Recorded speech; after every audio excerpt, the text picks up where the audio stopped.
বিপ্লব হওয়ার সাথে সাথেই আবার সেই ঝামেলার মধ্যেই জনগণ থাকলো, তো জনগণ যাবে কই? জোরে বলেন ঠিক না বেঠিক? এগুলো সব জামাত শিবিরের লোকজন করে নাকি? এই চাঁদাবাজি জামাত শিবিরের লোকজন করে? এই টেন্ডারবাজি জামাত শিবিরের লোকজন করে? এই মামলাবাজ কি জামাত শিবিরের লোকজন করে কিনা?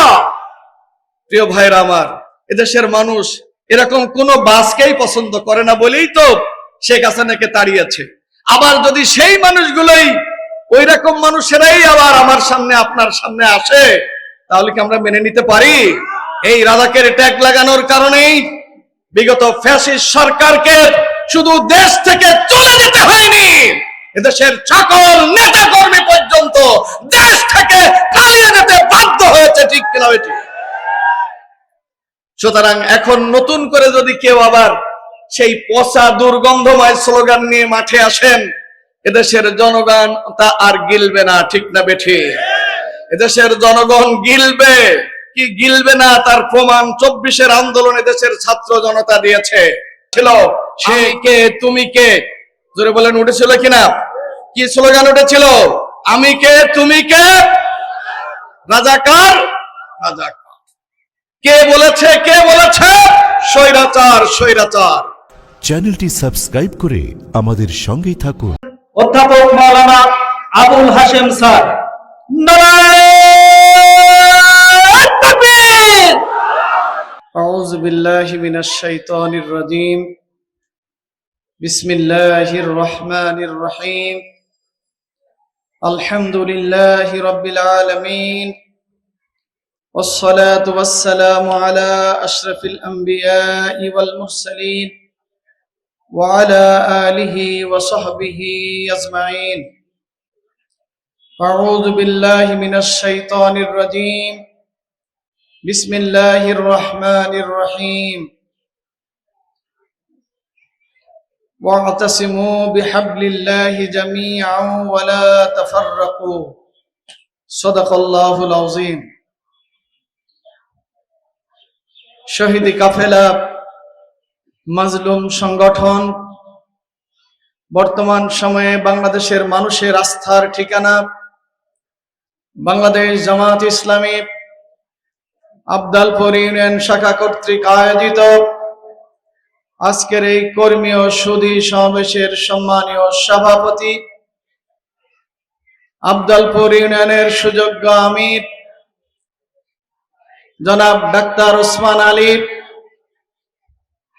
আজকের এই অনুষ্ঠানের সম্মানিত প্রধান আলোচক, আমাদের কুষ্টিয়াবাসীর গর্ব, দেশ এবং প্রবাসে যিনি ইতিমধ্যেই মানুষের সুখ্যাতি এবং সুনাম অর্জন করেছেন, বিশিষ্ট ইসলামিক স্কলার আমাদের প্রিয় ভাই মাওলানা মুফতি আমির হামজা,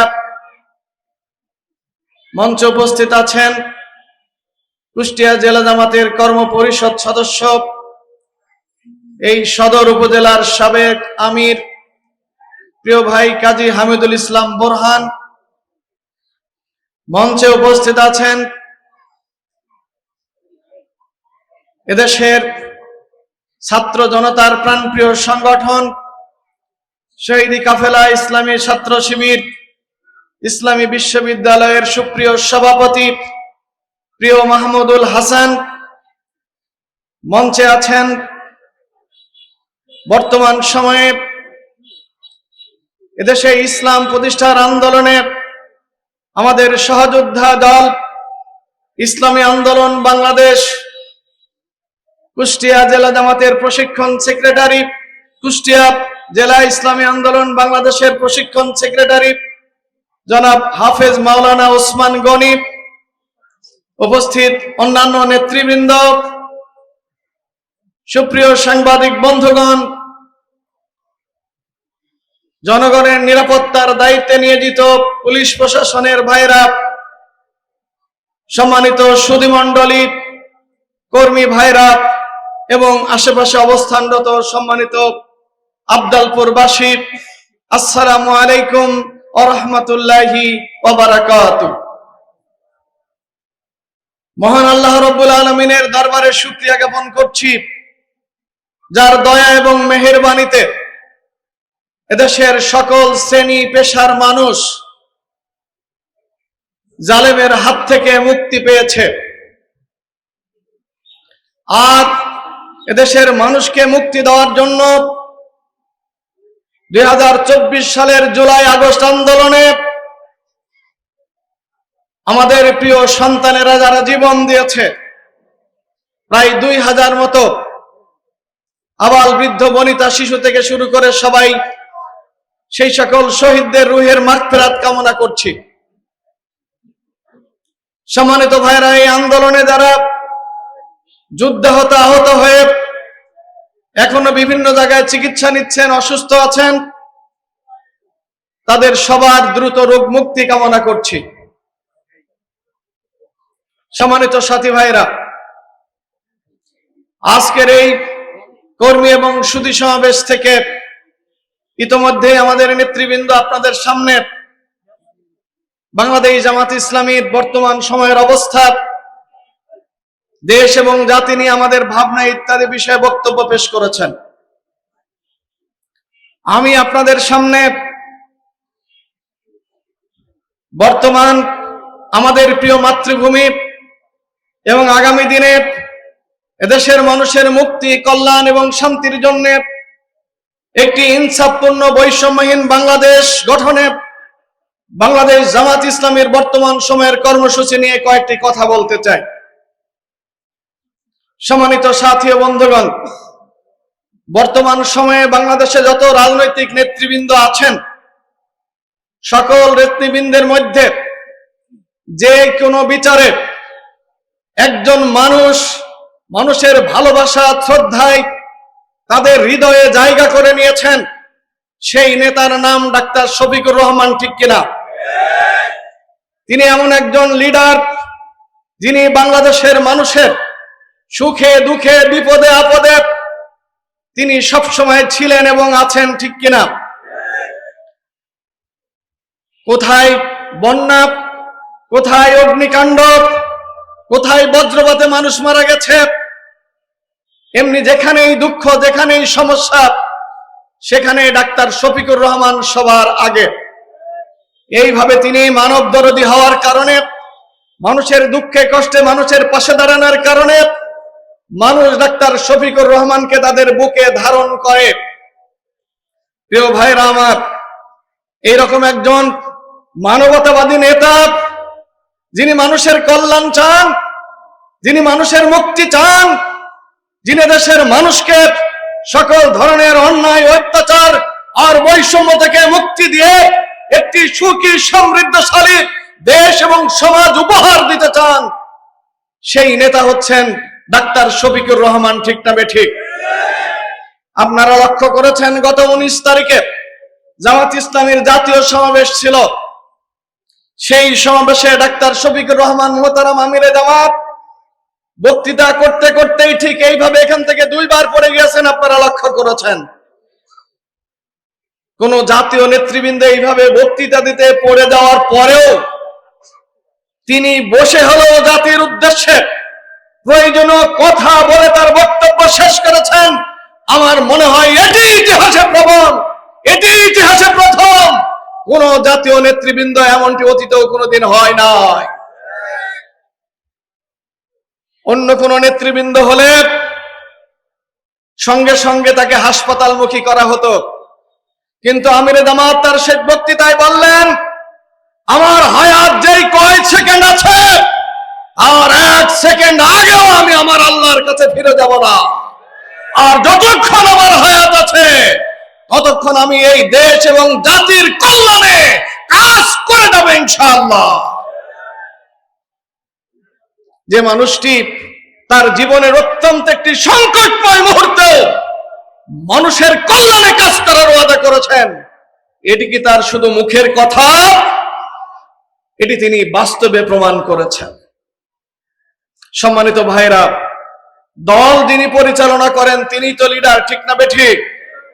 বাংলাদেশ জামাত ইসলামের একজন লিডার আছে, অন্যান্য দলেরও একজন লিডার আছে। এই দলের লিডাররা সচরাচরই বলে থাকেন, বিশেষ করে ইসলামের বাইরে যে সকল দলগুলো আছে, তারা বলেন ভাই আমার কর্মীরা তো আমার কথা শোনে না। ঠিক বলেন, আমি কি ঠিক বললাম না বেঠিক? কর্মীরা তো ভাই আমার কথা শোনে না। আপনার দলের কর্মীরা যেভাবে কথা শোনে, আমার দলের কর্মীরা কথা মোটেও, আমি কি ভুল বলছি প্রিয় ভাইরা? আর আমার আমিরে জামাত বললেন আমরা আমাদের দলকে নিয়ন্ত্রণ করতে পেরেছি, ইনশাআল্লাহ দেশের দায়িত্ব যদি আমাদের উপরে আসে আমরা দেশকেও নিয়ন্ত্রণ করতে পারবো ইনশাআল্লাহ। যারা নিজেদের দল নিয়ন্ত্রণ করতে পারেন না তারা কি 18 কোটি মানুষকে নিয়ন্ত্রণ করতে পারবেন? জোরে বলেন সম্ভব? কোনদিনই সম্ভব না। যারা দলীয় নেতা কর্মীদেরকে নিয়ন্ত্রণ করতে পারেন না তারা দেশের মানুষকে অবশ্যই নিয়ন্ত্রণ করতে সক্ষম হবেন না।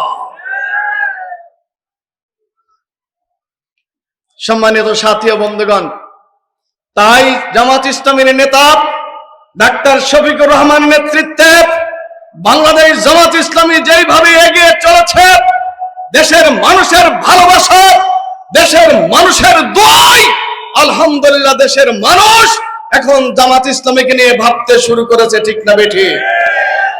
মানুষ ভাবছে বিগত 16টি বছর তারা নির্যাতিত হয়েছে, বিগত 16টি বছর তারা ভোটের অধিকার থেকে বঞ্চিত হয়েছে, আমাদের ছাত্র জনতা তারা চাকরি থেকে বঞ্চিত হতে বলেই সেদিন কোটা সংস্কারের আন্দোলনে তাদেরকে নামতে হয়েছিল। ঠিক না বেঠিক? সম্মানিত সাথী ও বন্ধুগণ, তাই আমরা স্পষ্ট করে বলতে চাই বাংলাদেশ জামাত ইসলামীর নেতৃত্বেই আগামী দিনে দেশের মানুষের ভালোবাসার অনুগ্রহ নিয়ে দয়া নিয়ে বাংলাদেশ জামাত ইসলামীর নেতৃত্বে আগামীর বাংলাদেশ হবে একটি সুখী সমৃদ্ধশালী বাংলাদেশ, একটি ইনসাফপূর্ণ বাংলাদেশ, একটা মানবতাবাদী বাংলাদেশ, একটি বৈষম্যহীন বাংলাদেশ। অন্য কোন দলের পক্ষে এটি করা সম্ভব? কি বলেন সম্ভব? কোন ক্রমে সম্ভব নয়। সংগ্রামী সাথী ও বন্ধুগণ, এতদিন এদেশের মানুষ বলতো আমাদের বিরুদ্ধে একটা অভিযোগ, এদেশের টুপিওয়ালারা যদি এক হইতো অন্তত তাহলে এদের সাথে আর কেউ পাইতো না গো। কি বলেন? বলতেন না? বলতেন না? কথা বলেন, বলতেন কিনা? এদেশের সব টুপিওয়ালারা যদি এক হইতো তাহলে এদের সামনে আর কেউ ভিড়ে না। তো এইবার কি বলবেন? এদেশের টুপিওয়ালারা কি এক হয়েছে? জোরে বলেন, হয়েছে না হয় নাই? আমার মঞ্চে বসে আছে কুষ্টিয়া ইসলামী আন্দোলনের প্রশিক্ষণ সেক্রেটারি হাফেজ মাওলানা ওসমান গনি, মোহতারাম পীর সাহেব বিভিন্ন জেলায় সফর করছেন, ইসলামী আন্দোলনের আমির, জামাত ইসলামী নেতৃবৃন্দ সেখানে যাচ্ছে, আমাদের প্রোগ্রামে ইসলামী আন্দোলনের লোকজন আসছে। ঠিক না বেঠিক? এরপরেও কি আপনারা সন্দেহের মধ্যে আছেন? সম্মানিত ভাইরা, আগামী নির্বাচনে দেশের সকল ইসলামী দল মত, ইসলামী মনোজ সকল শক্তি ঐক্যবদ্ধ হয়ে একটি বাক্সে ইসলামের বাচ্চা হবে ইনশাআল্লাহ। আগামী নির্বাচনে ইসলামের পক্ষে একটি বাক্স থাকবে ইনশাআল্লাহ। প্রিয় দেশবাসী ভাইরা, সম্মানিত তাওহীদি জনতা, সুতরাং ইসলামকে বিজয়ী করে ক্ষমতায় নিয়ে যাওয়ার এক সুবর্ণ সুযোগ আমাদের সামনে এসেছে। ঠিক না বেঠিক? আর ঠিক সেই সময় যারা ইসলাম পছন্দ করে না, ইসলামে যাদের গা জ্বালা, যারা মনে করে যে কোরআনের সাথে ইসলামী রাজনীতির কোনো সম্পর্ক নাই, বলে না? বলে না?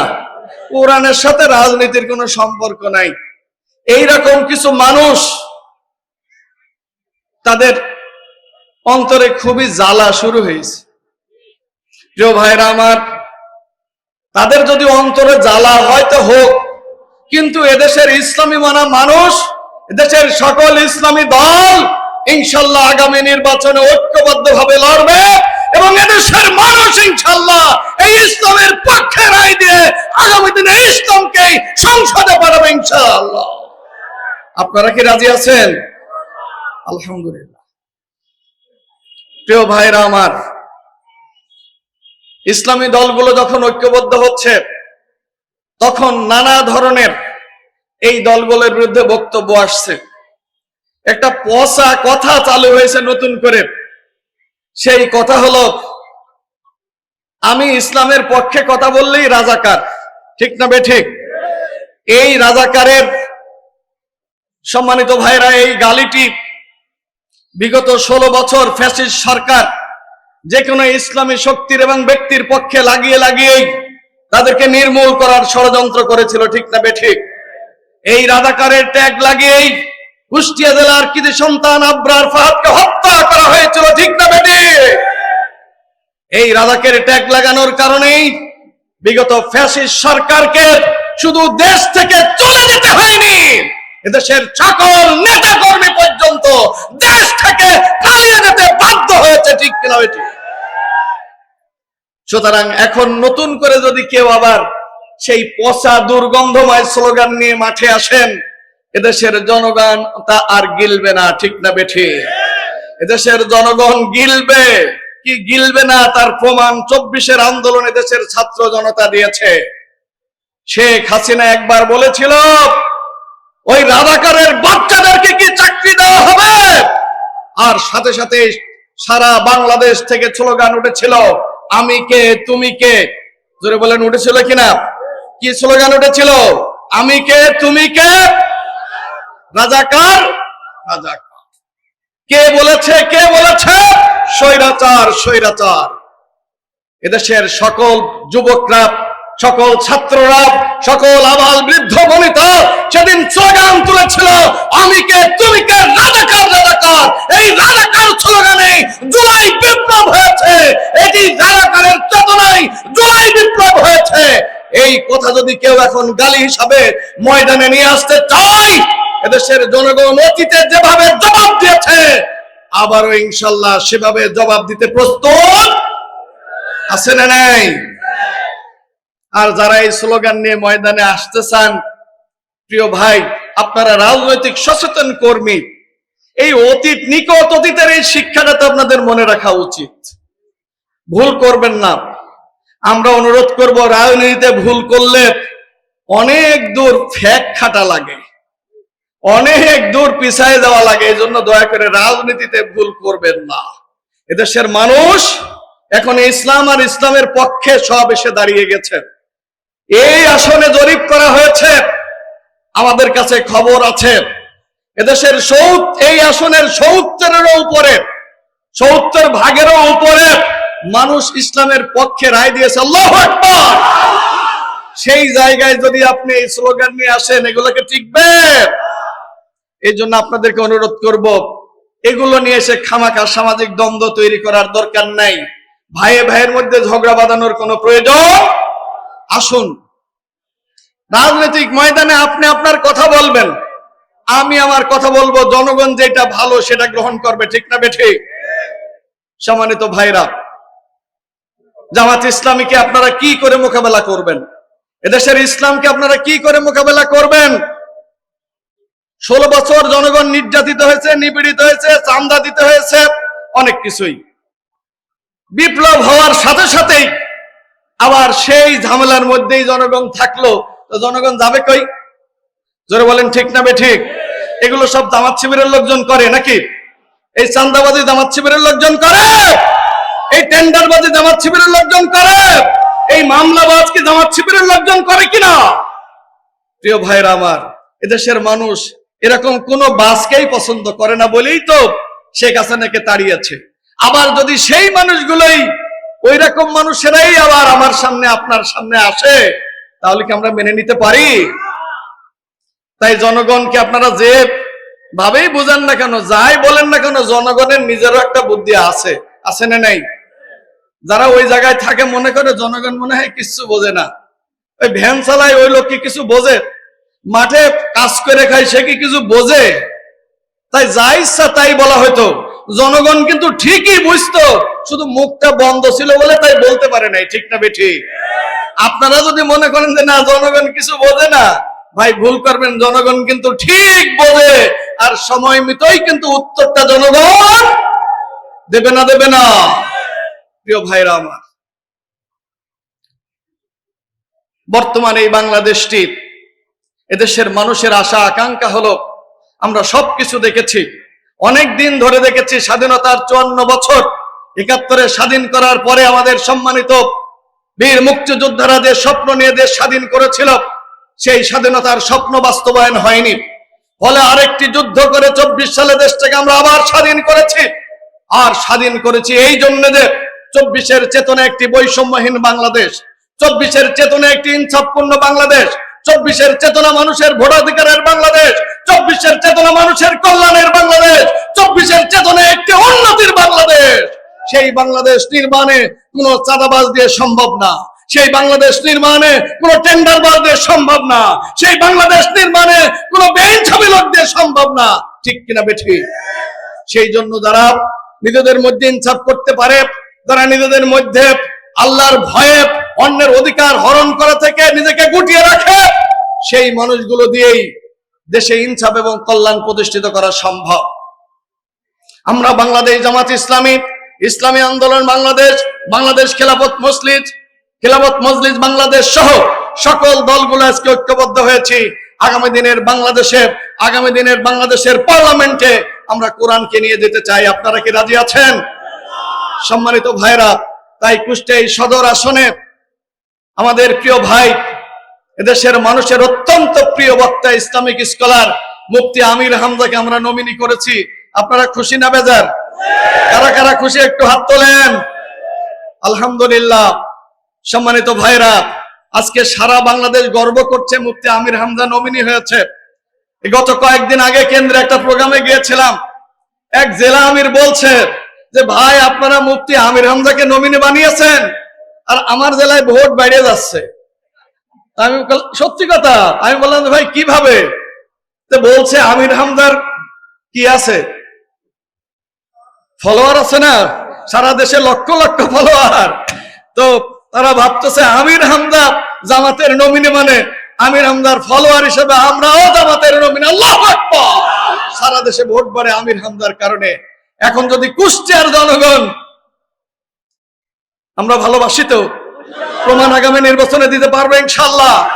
আমরা মনে করি ইনশাল্লাহ আমির হামজা আগামী দিনে এই আসনের এমপি ইনশাআল্লাহ।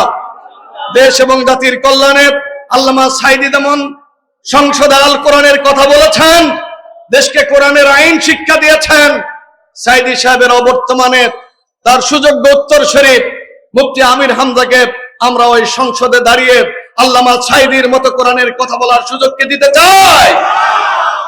এই জন্য এখান থেকে যাব। ভোট শুরু হয় নাই, কিন্তু কাজ শুরু হয়েছে। ঠিক না বেঠি? যেখানে যে যাবেন আমির হামজার সালাম পৌঁছে দিবেন এবং আগামী নির্বাচনে আমির হামজার পক্ষে যেন তারা রায় দিতে পারে এ ব্যাপারে সবাইকে উদ্বুদ্ধ করবেন ইনশাআল্লাহ। আমরা আল্লাহ রাব্বুল আলামিনের কাছে সেই তৌফিক কামনা করে আগামীর বাংলাদেশ হোক একটি ইনসাফের বাংলাদেশ, আগামীর বাংলাদেশ হোক একটি ন্যায় ভিত্তির বাংলাদেশ, আগামীর বাংলাদেশ হোক কোরআনের বাংলাদেশ, আগামীর বাংলাদেশ হোক আলেম ওলামাদের বাংলাদেশ। সেই বাংলাদেশ বিনির্মাণে আপনারা আমাদের পাশে থাকবেন এই প্রত্যাশা ব্যক্ত করে সবাইকে আন্তরিক ধন্যবাদ এবং মোবারকবাদ জানিয়ে আমি আমার কথা শেষ করছি। ওমা তৌফিক ইল্লা বিল্লাহ। আসসালামু আলাইকুম ওয়া রাহমাতুল্লাহি ওয়া বারাকাতুহু।